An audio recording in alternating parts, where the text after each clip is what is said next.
people who actually in that household who did not have cancer had less money allocated to them. So there is another consequence. So people in the household who actually didn't have cancer ended up having less money spent on their own health care. So there are consequences of members of households. But even despite all of that, overall spending was higher. So despite non-sick members getting less health care, overall the household was spending more money on health. Now you've seen this before. You've seen physical activity influences health. So I won't bore you with it, but I do want you to note one thing. It's not simply about NCDs. Physical activity has been shown to be linked to cognitive ability to reason, abstract thinking. It's linked to energy levels and motivation. So it's not simply about NCDs. It's more than simply that. I mean, lower levels of mental health, and of course all-cause mortality. And this, of course, is a chart that you've seen before by other speakers, so I'll skip that. What I thought I might sort of interest you in is this chart. It looks complicated, but what it's telling us essentially is the following. This is a cohort in Germany. Somebody followed a population over 16 years in Germany, from 1995 to 2010 or so, thereabouts. And what they did was to ask, how much extra did a person who was sort of conducting at least 1 month, every 1 month, a sort of specified minimum level of physical activity, how much extra did they earn over somebody who wasn't doing that level of physical activity? And what they found was the average was the person who was undertaking physical activity over a 16-year period, they earned on average $100 more per month. $100 multiplied by 16 years is $19,200. That's a lot of money. And this is for an individual household, essentially, for an individual person actually, and that's for men and women. So certainly you end up earning more, according to this particular study, very carefully done work based on a very unique German sample of households. So certainly leads to higher earnings. That's for the health mediation. What about direct effects of physical activity on household earnings or individual earnings? Here are some examples of why that might happen. People have found, there have been studies done, what I would call in experimental settings, where they asked individuals to look at faces.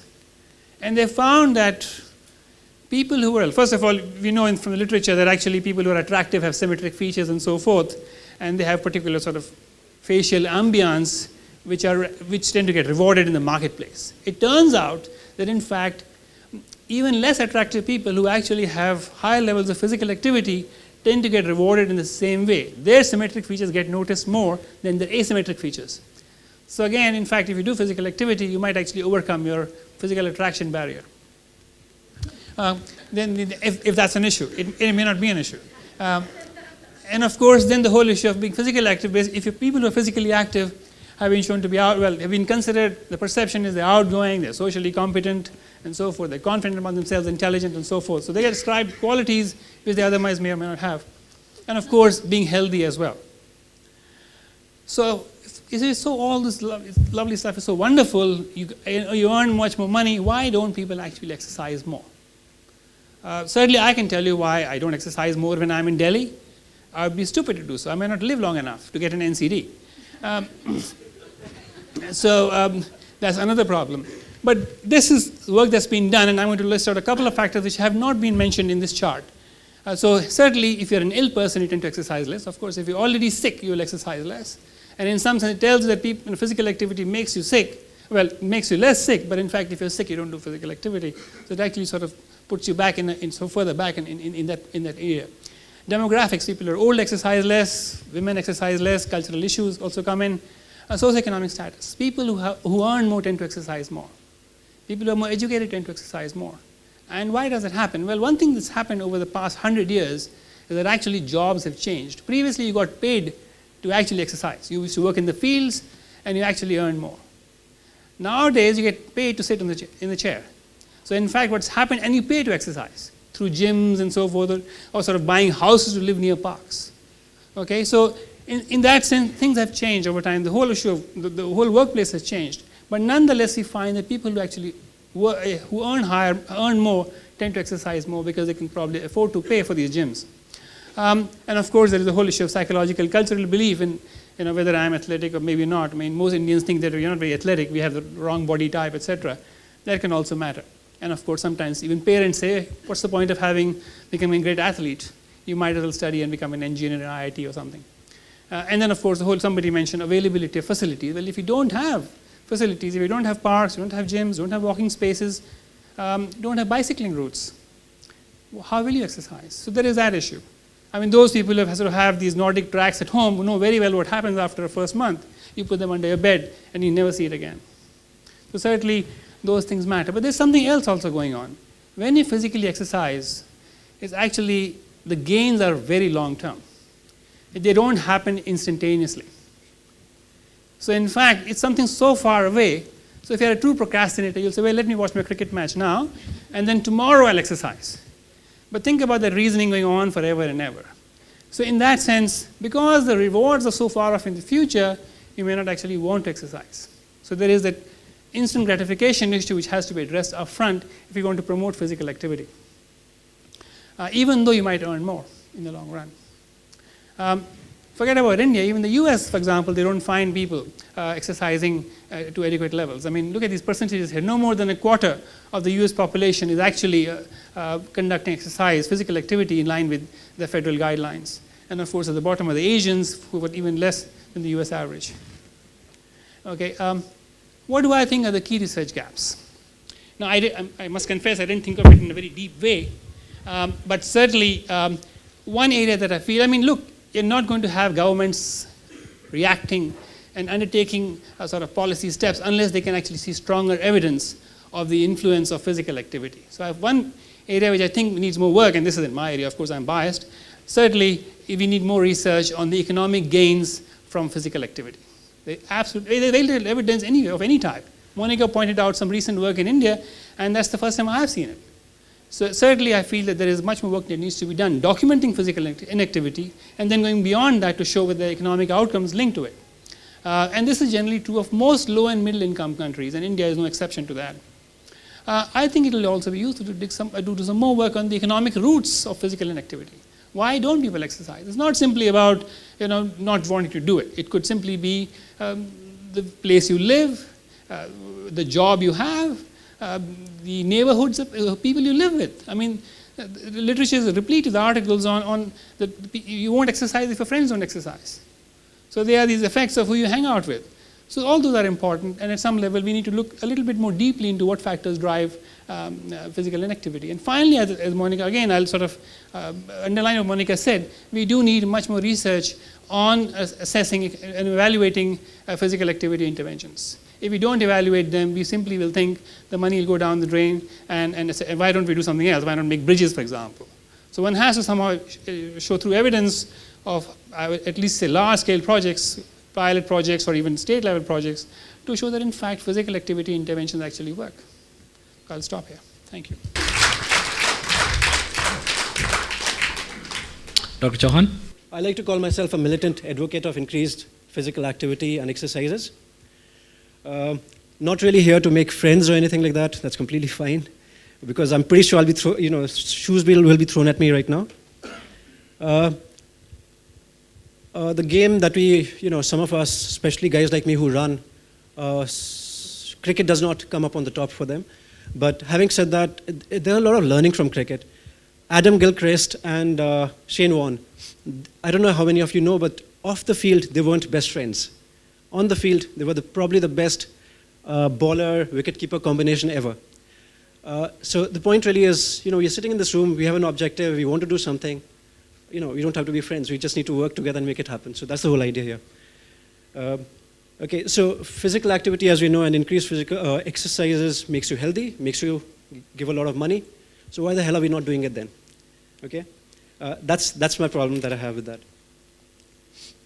Now, what's my objective is this. It is to ruffle a few feathers, okay, and then take it from there. Now, what is the problem? Okay, rather than people who are not in this room, I don't care about them. The people in this room, they are the issue. Why haven't we done enough? Let's stop patting our backs, because, that's yesterday. What have we done today? What are we going to do about tomorrow? That's the whole idea. In my opinion, what Delhi or India lost, the biggest opportunity was this one.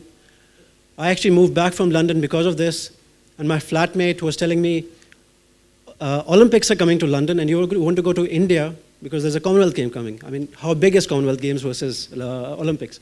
And I was like, that's home, that's why I want to change things.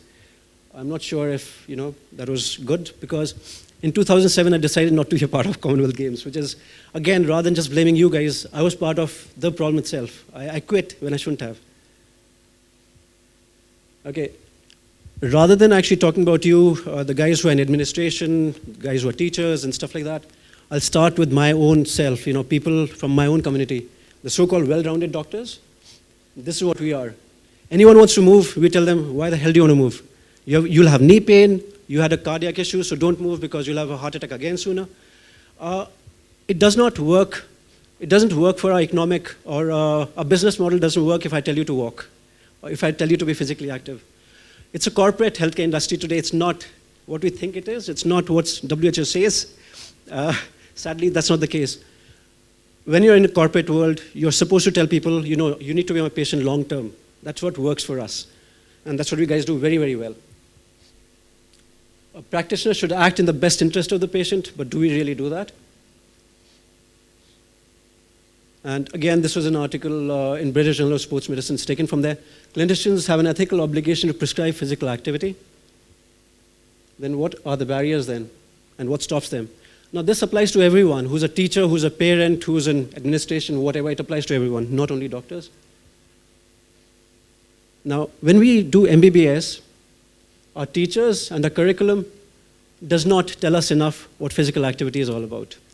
Okay? There are no marks for it. And there's hardly anything in the book, on textbook of medicine. I mean, there'll be like half a page maybe, which says, what does physical activity do? The problem starts from there. So we don't really know. So it's not just that I go up to a doctor colleague and say, why aren't you saying this? The problem is our system is so bad, we're not taught how to do anything about it. Luckily enough, there's a very, very good paper which says how the curriculum needs to change. We need to start from there, from the very basic thing. Speciality training. Now you've done your MBBS or whichever other education you've done. Now you're like, I need to kind of get more specialized because only then will I make money. Then you're too focused on your specialty, whether it's pediatrics, gynecology, orthopedics, your radiology, whatever it be. You just don't want to know anymore. You want to know that little part. You need to know the eye or gynae or whatever, and no more. You're not interested in anything more. Then comes practice soon after because you've taken a loan or you paid a high fees to get into that college. So you're like, you're way too busy. You're focusing on illness. And now you stop advising because you're just busy, running the rat race. Personal life, as I said, too much money to earn, so there's nothing else to do. You don't do it yourself. When you have kids, this is what you gift them. Okay, you give an iPad from, month 1 probably. And when it's a holiday, this is what they do during the summer vacations. And they're having fun. So they're not missing you, don't worry, they'll not miss you. And here they go again. So even before a medical college, this is what you give them. So it's a catch-22 situation, really. Sadly, you don't care anymore for them. Now, healthcare industry. Now, that was at an individual level. Now, what is the industry as it is doing? Now, what happens is I have a reputation. I'm invited to talks and all that stuff, but never again. So I was at this Second Asian Breast Cancer Conference 2012 in Bangalore. And I was the guy who was supposed to talk about role of physical activity in breast cancer survivors. I was probably the second last speaker or the last speaker, luckily. So half the room was anyways empty. So I was trying to build up a case, like, how physical activity can improve it. And just to throw some stats at, people who might not know, 50% of breast cancer can be prevented if a lady is physically active and no one's interested to talk about it or listen about it. That's fascinating. In a breast cancer conference. It was very lukewarm, and pretty much everyone was saying, we know it. Yeah, you know it, so what have you done? So that's fascinating when that happens. Then I was at, same year, Second International Conference on Interventional Pain Management. This was at AIMS. Again, the same thing. In chronic pain, what does physical activity do? What role does it have? Same response again, we know it all. You know what, if they knew it all, I have a business where I take care of pain management and physical activity. I would not be having a decent amount of patient if people were doing the job properly in the first place. Okay, now this page is actually for education. Now, I'll tell you, actually no, it's our health ministry. Okay, so it's Ministry of Health and Family Welfare. Now, a lot has been spoken about the 4 big things about NCDs and India and all that. Look at the 4 of those causes here if you see them at all. This was taken yesterday, I think, from their website, the screenshot. Okay, it doesn't even feature there. So the public sector, private sector, public sector, I mean, who do we blame? This is education. Now, this is breaking news. I don't know if you guys know, this came on the 8th of February, 2014. Behavior and discipline in schools. This is in UK, Department of Education. What they say on page number 8 of this document is about discipline. You know, how do you discipline your students and how to punish them? Check this out, okay? Extra physical activities such as running around a playing field is a punishment for the kids. Do you think they're going to pick it up after that, if it's going to be punishment? You know, 3 days back. Yeah, and it was, just to kind of add up to this, I mean, in a separate session I'll be talking about, you know, where's the evidence. The very first very decent study that was done about physical activity improves health was way back in 1951.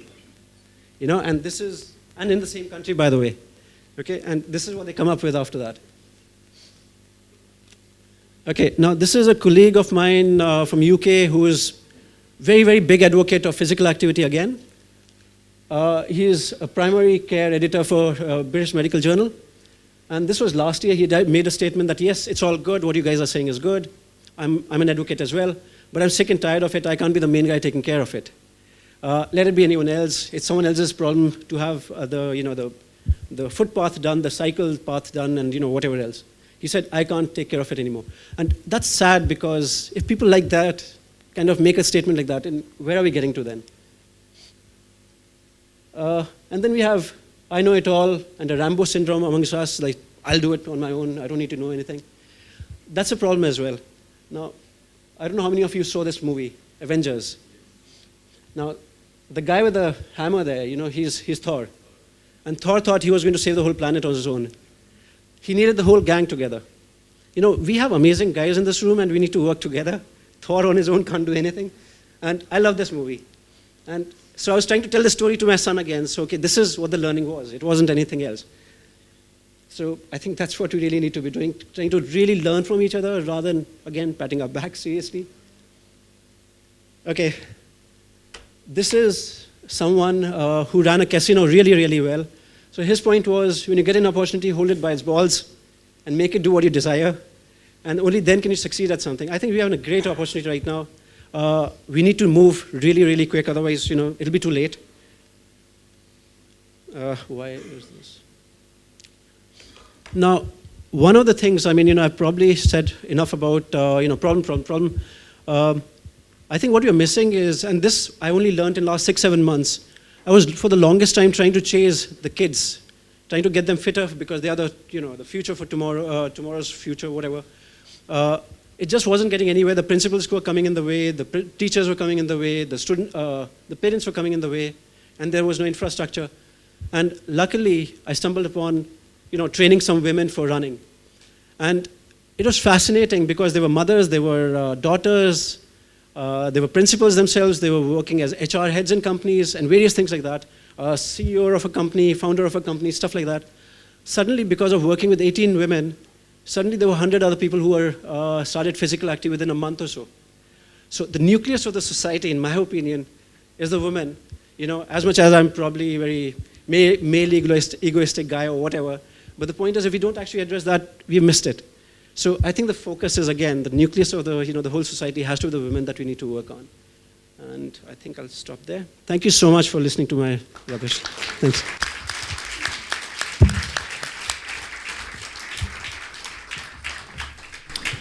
We've had 6 excellent presentations. We are over time. We heard from a community perspective. We heard from a governmental angle. We heard the policy attempts of bringing people together on this common theme of preventing NCDs. We heard a public health perspective on this, why it makes good economics, and where healthcare professionals are. And each of them, I hope, has thrown a stone or more into our thinking. I don't want to stand in between us, T, and the next session, but here are 5 things I think I picked up, and I want to kind of throw them in no particular order for us to think over and come back to our next sessions and as we continue on in our pursuit of figuring out where sport and health will be. No solution is achieved by a push alone. There has to be a pull too. A lot of the communications, a lot of things that we've talked about are on the push side. How do we get smarter at it? How do we communicate it better is something that we haven't really picked up, and I hope somewhere along the line there will be a serious effort at putting this into a manner that is more intelligible and appealing to those that are target audiences. On the pull side, which is what most of our papers and our presenters have kind of alluded to, I just want to crystallize 5 things. 1, the whole dichotomy of transport, mass transport versus personal transport.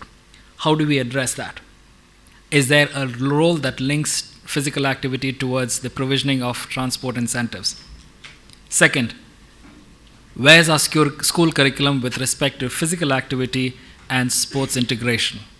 Third, where are the incentives in the design of our urban clusters to improve walk to work? 4, how do we bridge what is everyday fitness to the notions of elite sport? When we talk about sport, it's always about professional and elite sports. How do we bridge that gap between what's everyday fitness and the notions of elite sport? And the last one, for those that buy health or healthcare, how do we incentivize their insurance covers or their ability to take trade-offs on their payments in lieu of what they spend on exercise? Bottom line, we all are economic animals. We do trade-offs. Which are the trade-offs? How do we prioritize these 5? This is not by any means an exhaustive prescription, but just a beginning of a set of stones that we need to think of multimodally to promote physical activity, one of the 6 pillars that Tim Armstrong kind of put out in the WHO framework.